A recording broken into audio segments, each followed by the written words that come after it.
আসসালামু আলাইকুম ওয়া রাহমাতুল্লাহি ওয়া বারাকাতুহু। সুপ্রিয় সুধীমণ্ডলী, আজ আমার এই আলোচনাটুকু যারা শুনছেন তারা আশা করি মনোযোগ সহকারে শুনবেন। যদি কোনো ভাই বোন শুনেন তাহলে তার অধীনস্থ যে বোনরা আছে তাদেরকে এই বিষয়গুলো জানার ব্যাপারে সহযোগিতা করবেন। কয়েক মিনিট সময় ব্যয় করে হলেও ইসলামী বোনদের অসংখ্য ভুল সংশোধন হবে নামাজের মধ্যে ইনশাআল্লাহ। এই আলোচনাটি হানাফি মাযহাবের মাসলা বা ফতোয়ার কিতাব অবলম্বনে করা হয়েছে। এবার আসুন মূল আলোচনা শুরু করা যাক। প্রথমত ওযু সংক্রান্ত গুরুত্বপূর্ণ বিষয় যা আমাদের বোনেরা জেনে না জেনে ভুল করে থাকে তা উপস্থাপন করব। নাম্বার 1, মিসওয়াক করা। মিসওয়াক যেমনি ভাবে পুরুষের জন্য সুন্নত তেমনি ভাবে মহিলাদের জন্য সুন্নত, কিন্তু অধিকাংশ বোনেরা এই সুন্নত আমলের ব্যাপারে খুবই উদাসীন। নাম্বার 2, ওযু করার আগে নেইল পলিশ থাকলে তা তুলে ফেলতে হবে, নতুবা ওযু হবে না। নাম্বার 3, ওযুর সময় চুড়ি ও নাকফুল আংটি এসব নাড়াচাড়া করে পানি এসব অলংকারের নিচেও পৌঁছাতে হবে। নাম্বার 4, ওযুর সময় হাত কনুই সহ সমস্ত মুখমণ্ডল ও 2 পায়ের অর্ধকোজা পর্যন্ত ধৌত করতে হবে, যেন এসব অঙ্গের প্রতিটি অংশের উপর কমপক্ষে 2 ফোঁটা পানি গড়িয়ে পড়ে। এসব অঙ্গ মাসে করবেন না, অনেকে শুধু তেলের মতো এসব অঙ্গ মাসে করে। যেমন অনেকে হাতের অঞ্জলিতে পানি নিয়ে হাতের সামনের দিকে পানি গড়িয়ে দেয় আর পিছনের দিকে ভিজা হাত মাসে করে দেয়, এতে করে ওযু সম্পন্ন হবে না। নাম্বার 5, পা ধৌত করার সময় পায়ের আঙ্গুলগুলি বাম হাতের কনিষ্ঠ আঙ্গুল দ্বারা খিলাল করে নেবেন। নাম্বার 6, মাজমাউজ জাওয়াইদ কিতাবের 1112 নং হাদিস দ্বারা জানা যায় ওযুর শুরুতে বিসমিল্লাহি ওয়া আলহামদুলিল্লাহ পাঠ করলে যতক্ষণ ওযু থাকবে ততক্ষণ ফেরেশতারা সওয়াব লিখতে থাকবে। নাম্বার 7, ওযু শেষে আল্লাহুম্মা জাআলনি মিনাত তাওয়াবিনা ওয়াজআলনি মিনাল মুতাতাহহিরিন। আল্লাহুম্মা জাআলনি মিনাত তাওয়াবিনা ওয়াজআলনি মিনাল মুতাতাহহিরিন। আল্লাহুম্মা জাআলনি মিনাত তাওয়াবিনা ওয়াজআলনি মিনাল মুতাতাহহিরিন। এই দোয়াটি পাঠ করবেন। এটি সুনানে তিরমিজির 55 নম্বর হাদিসে রয়েছে। ওযুর পর কালমায়ে শাহাদাত পাঠ করবেন, তাতে জান্নাতের 8টি দরজা আপনার জন্য খুলে যাবে। মুসলিম শরীফের 234 নং হাদিসে এই সুসংবাদ রয়েছে।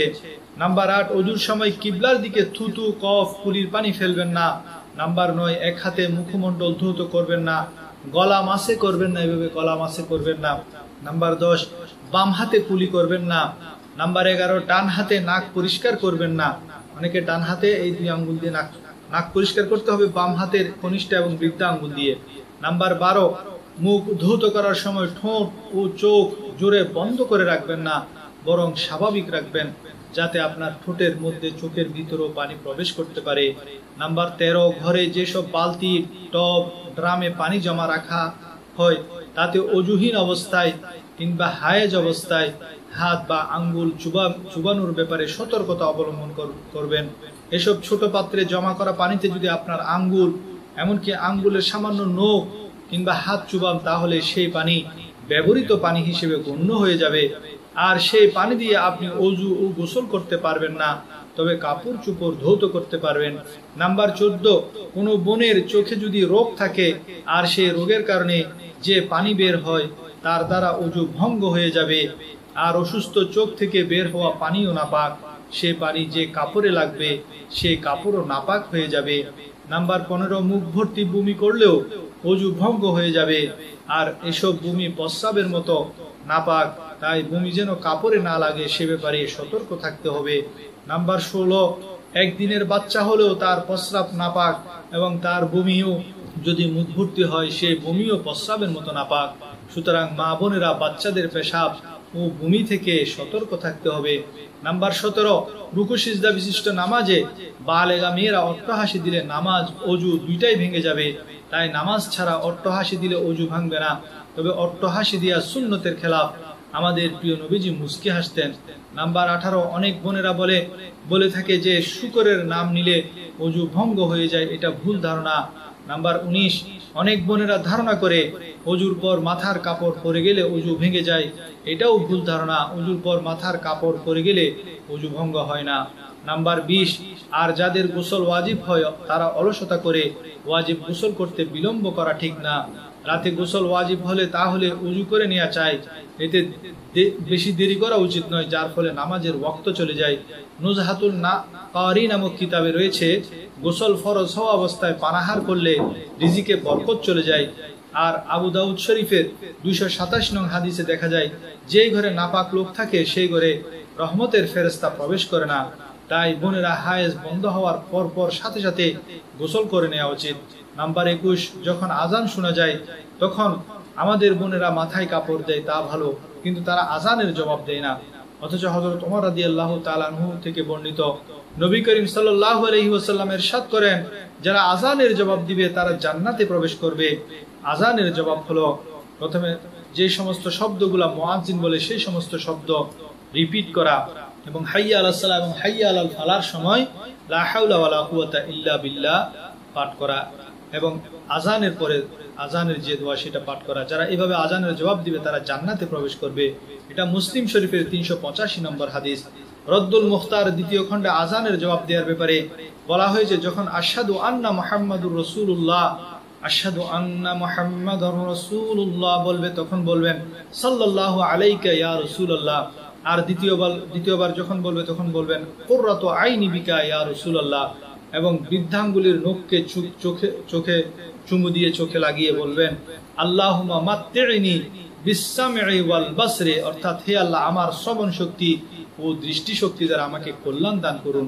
আর ফজরের সময় as-সালাতু খায়রুম মিনান নাওম এর জবাবে বলবেন সাদাক্তা ওয়া বারারতা ওয়া বিল হাক্কি নাতাক্তা, অর্থাৎ তুমি সত্য ও হক এবং তুমি সত্য বলেছ। তবে হায়েজ নেফাসে লিপ্ত টয়লেটরত অবস্থায় আজানের উত্তর দিবেন না। যতক্ষণ আজান চলে ততক্ষণ চুপ থাকুন এবং মনোযোগ দিয়ে শ্রবণ করুন।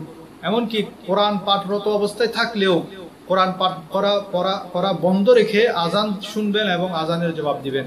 এটি দুররে মুখতার এবং আলমগীরি নামক ফতোয়া কিতাবের মধ্যে রয়েছে। বাহারে শরীয়তের 3য় খণ্ড 41 পৃষ্ঠায় উল্লেখ রয়েছে, যে ব্যক্তি আজানের সময় কথাবার্তা বলবে তার খারাপ মৃত্যু হওয়ার সম্ভাবনা রয়েছে, অর্থাৎ মৃত্যুর সময় তার কলমা নসিব হবে না। নাম্বার 22, মহিলারা নামাজে দাঁড়াবেন যেন 2 পায়ের মাঝে 4 আঙ্গুল ফাঁক থাকে। নাম্বার 23, তাকবীরে তাহরিমার সময় 2 হাত চাদরের বাহিরে বের করবেন না, চাদরের ভিতরে রেখে 2 হাতের তালু কিবলার দিকে করে কাঁধ পর্যন্ত হাত তুলে আল্লাহু আকবার বলে সিনার উপর বাম হাতের তালুর উপর ডান হাতের তালু রাখবেন। নাম্বার 24, অনেক বোন তাকবীর বলার সময় মাথাকে সামনের দিকে ঝুঁকিয়ে দেয়, এভাবে মাথাকে সামনের দিকে ঝুঁকিয়ে দেন, এটা করবেন না, বরং মাথা সোজা রাখবেন। নাম্বার 25, রুকুতে পুরুষের মতো বেশি ঝুঁকবেন না, পিঠও সোজা করার প্রয়োজন নেই, বরং হাত হাঁটু পর্যন্ত পৌঁছলে হলো, হাত দিয়ে হাঁটু আঁকড়ে ধরবেন না, বরং হাতের আঙ্গুলগুলো হাঁটুর উপর মিলিয়ে এভাবে হাঁটুর উপর রাখবেন এবং হাঁটুকে সামনের দিকে কিছুটা ঝুঁকিয়ে রাখবেন, পুরুষের মতো হাঁটুকে একদম সোজা করে রাখবেন না। নাম্বার 26, মহিলারা পুরুষের মতো খোলামেলা করে সেজদা করবেন না, বরং বাহু পাজরের সাথে, পেট রানের সাথে, রান পায়ের গোড়ালির সাথে এবং গোড়ালি মাটির সাথে লাগিয়ে রাখবেন এবং উভয় পা ডান দিকে বের করে দিবেন।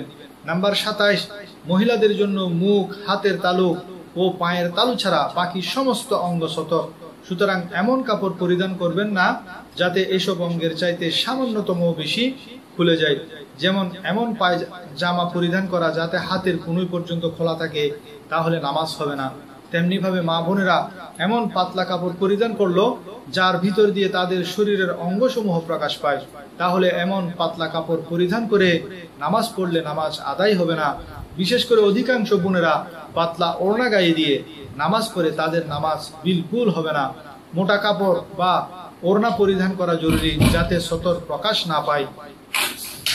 বর্তমানে বাজারে নামাজের সেলাই করা ড্রেস পাওয়া যায়, তা নামাজের জন্য ব্যবহার করাটা নিরাপদ।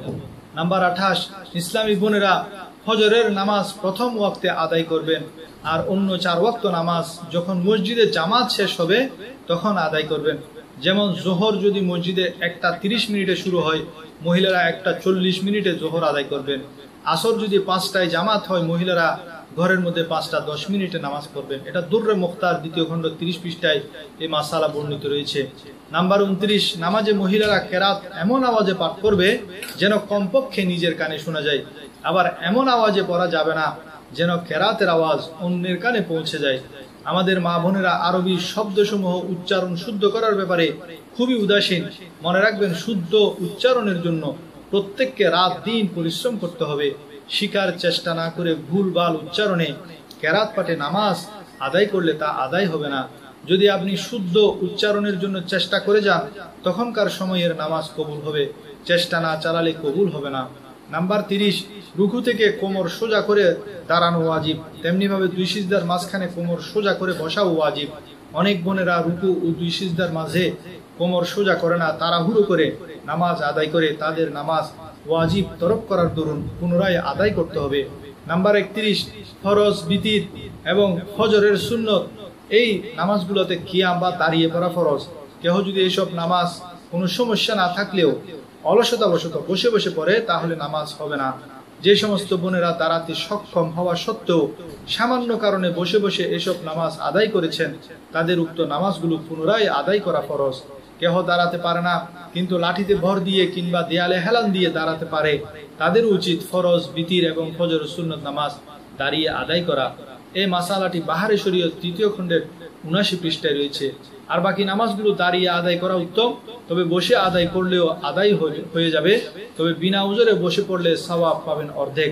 নবী করিম সাল্লাল্লাহু আলাইহি ওয়াসাল্লাম ইরশাদ করেন, বসে নামাজ আদায়কারী দাঁড়িয়ে নামাজ আদায়কারীর অর্ধেক সওয়াব পাবে। এটি সহিহ মুসলিম শরীফের 735 নম্বর হাদিস।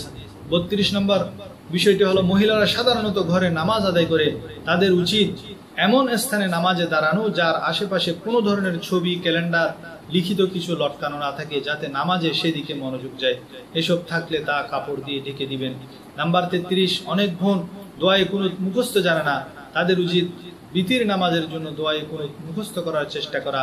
আর যতদিন মুখস্থ না হলো ততদিন তারা দোয়া কুনুতের জায়গায় পাঠ করতে পারেন 3 বার, আল্লাহুম্মা গফিরলি, আল্লাহুম্মা গফিরলি, আল্লাহুম্মা গফিরলি। এই মাসালাটি গুনিয়া নামক ফতোয়ার কিতাব 418 পৃষ্ঠায় রয়েছে।